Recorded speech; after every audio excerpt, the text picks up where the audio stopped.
the other thing was just sort of say, I am feeling embarrassed, and just sort of sitting in that feeling of embarrassment. Like, what is this feeling? What can I learn from this feeling? Hey there, I'm Julie. Welcome to Uncomfy, a podcast about sticking with moments that challenge us. We share the stories of real people in moments that challenge their perspective. And instead of getting angry or shutting down, they stuck with the discomfort. They stayed curious and open, and they're glad they did. We hope these stories inspire you to stick with it too, because there is so much to gain. New empathy, deeper relationships, more clarity about our own views. I'm glad you're here. Now, let's get uncomfy. Here is a story about dealing with disappointment differently. I'm joined by Shawn Tucker. He's a professor of humanities at Elon University in North Carolina and author of a number of books, including Humility, A Practical Approach. Shawn, welcome. It's great to have you. It's great to be here.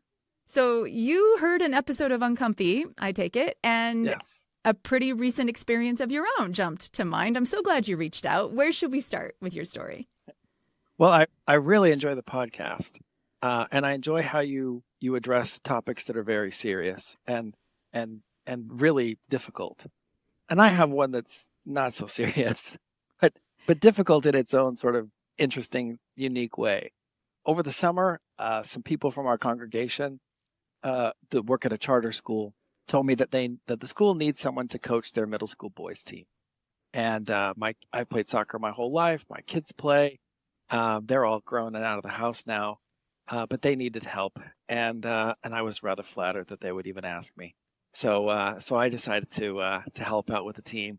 We had a couple of practices, and I was feeling pretty good. You know, I'd worked with them, and I'd coached, and so I was really excited about doing it. We went out to our first game. I thought they were well prepared, and they were not. They were not well prepared. It just felt like goal after goal after goal. And we didn't get mercied, which is when you score so many goals that they just sort of say, okay, everybody just needs to go home now. So we were sort of glad about that, but it was uncomfy. Okay, so, I mean, nobody likes to lose. What about this felt like a turning point for you, though, or felt sort of more difficult than just like, oh, shoot, we lost? Yeah, so, again, I've coached a lot of teams and played on a lot of teams, and, losing's just sort of part of what happens. These parents didn't know me. I didn't really know them. They'd sort of brought somebody on to coach. And, about the fifth goal or something, I felt really embarrassed. And I realized at that moment that there's lots of ways that I could get out of that feeling. The obvious way is to just get angry and to just find something to be upset about. That's just an easy way to not feel that discomfort. But the reality of this being middle school boys kept smacking me in the face. So getting angry about it, it just felt sort of foolish. This is middle school boys soccer. And so that, as tempting of a path as that was, it just seemed too ridiculous. The next thing is, who can I blame? Because blame becomes another sort of way to weasel out of feeling uncomfortable. And the only person to blame was me. And because I'm the coach, I'm the person who needs to understand my players' skills and what it is that I want done, and where, how to put them in the place where we can be the most successful. And I had succeeded in failing to do all of those things, as attested by goal after goal after goal that kept going past my poor, hapless goalkeeper. But the other thing was just sort of say, I am feeling embarrassed, and just sort of sitting in that feeling of embarrassment. Like, what is this feeling? What can I learn from this feeling? That's what I chose to do, was like, I'm just I'm a here. conscious choice. It's like, all right, we're losing. This is embarrassing. This is embarrassing. It's on and me. This is what embarrassment feels like. But then my next choice was, embarrassment is a tremendously selfish feeling, because if I'm sitting there feeling embarrassed, I'm not helping the boys, I'm not helping the team, I'm not helping the parents, I'm not helping anybody. So just sort of feeling that embarrassment and then sort of recognizing, okay, this is uncomfortable, but it's also pretty selfish.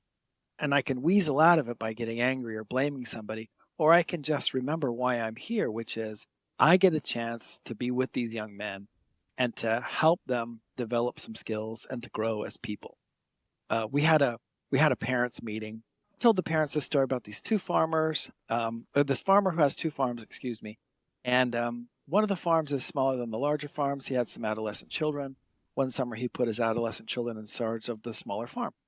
His neighbor contacted him and said, "Hey, your kids are making this mistake. They're not doing this. They're not doing that. They're making a lot of mistakes." And the farmer listened to the neighbor, expressed his appreciation, said, "Thanks for looking out for them," but then said to the neighbor, "I'm raising children, not cows or chickens or corn." And so I told the parents, like, on the surface, this is about soccer, but what we're really about is about these young men and having them grow.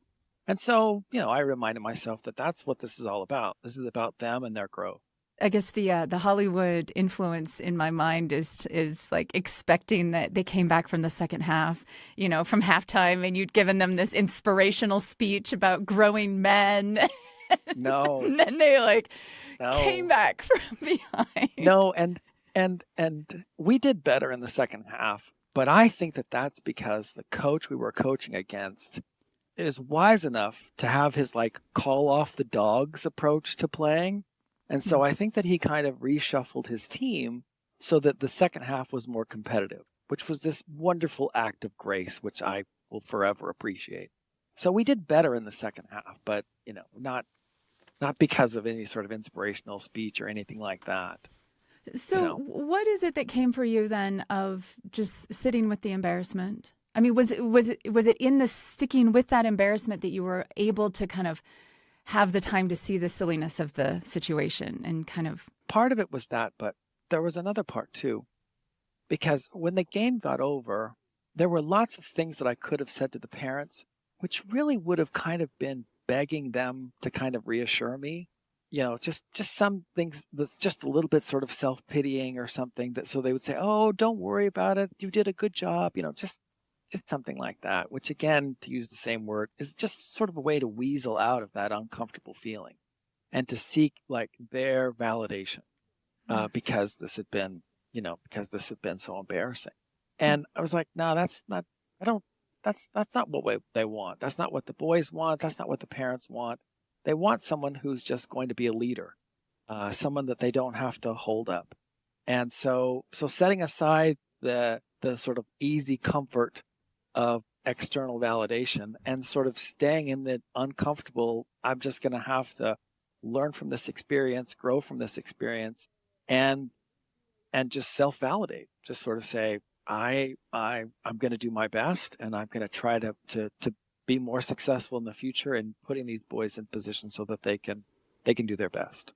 I love it. You introduced this story as, being not that serious, not that heavy of a topic, right? But it's also so relatable. And I think that these moments, they really do happen. Sometimes they're just a flash. And if you miss it, you're going to immediately do the thing to get out of the discomfort and kind of just go into your routine. And you might have missed an opportunity for some kind of growth or learning, because our default really is how do I get comfortable? This is not cool.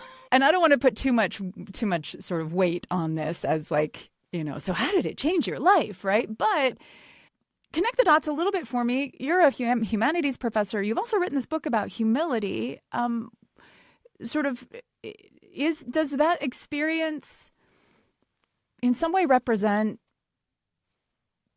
something bigger for you? Yeah. So when I wrote my book on humility, one of the things that I was talking about is, humility is obviously understanding our weaknesses. But for me, humility is also choosing what it is that we're going to put first in our life. And for me, there's these 3 steps, and they all start with H. The first step when we have an uncomfortable situation is to be honest, honest about what we're feeling, what we see.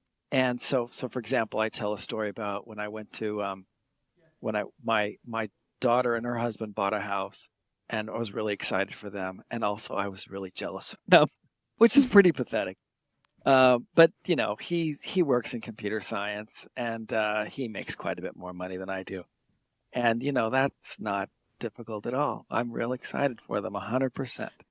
But I was pretty jelly. when I walked into their house. And then I just sort of laughed at myself, but at that moment, just sort of being honest was like, no, I'm feeling jealous and this is why this is. But then my second step that I try to do is humor. I try to laugh at the situation. I find that like really seeing the situation and seeing it for what it is can often sort of create a space, and that laughing at the situation helps me to create space. And then with that space, I get to choose how I'm going to respond to the situation. So I try to be honest about it, but then I try to laugh at it. And then after I laugh at it, I try to say, okay, what really matters in this situation? What should I really be focused on? What is it that I should put first in this circumstance? And, sometimes it's my own ego and sort of protecting that, but, I always know that that's going to be sort of a cheap answer. But if I say, okay, no, these boys and their growth is what matters. These parents having a coach that they don't have to prop up, that matters to me. So what's the third H? So the third H is humility. That's what humility is that sort of allowing ourselves to worship and to put first what is really the most important thing. I mean, in our lives, ultimately, it's, you are the Lord my God, which is that sort of humility. But then humility in other sort of situations is like, what is it that really is the most important here? Shawn Tucker is a professor of humanities at Elon University, and the book he's talking about there is called Humility, A Practical Approach. Shawn, thank you so much for sharing your story today. Thank you. It's been a pleasure. It hasn't been uncomfy at all. I'm so glad to hear it. And thank you for getting uncomfy with us today, too. It's been great having you along. What is a stick-with-it experience you've had lately? They happen all the time in our lives, large or small, and I'd love to hear how it goes for you. Send an email to uncomfy@byu.edu or find us on social media. We'd love to feature you on the podcast. And by the way, Shawn Tucker mentioned the role humor can play in giving us a bit of space to respond with humility to an uncomfortable situation. And that made me think about a recent episode we did over on my other podcast, Top of Mind, all about the power of humor to do a lot of really interesting things that kind of surprised me, a little challenging for me to be able to accept.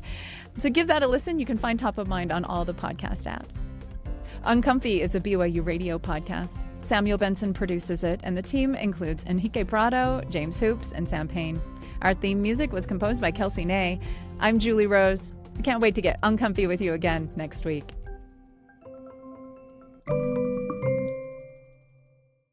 Hey friends, it's Julie. I want to tell you about another show I'm really enjoying right now. It's called Kaboom.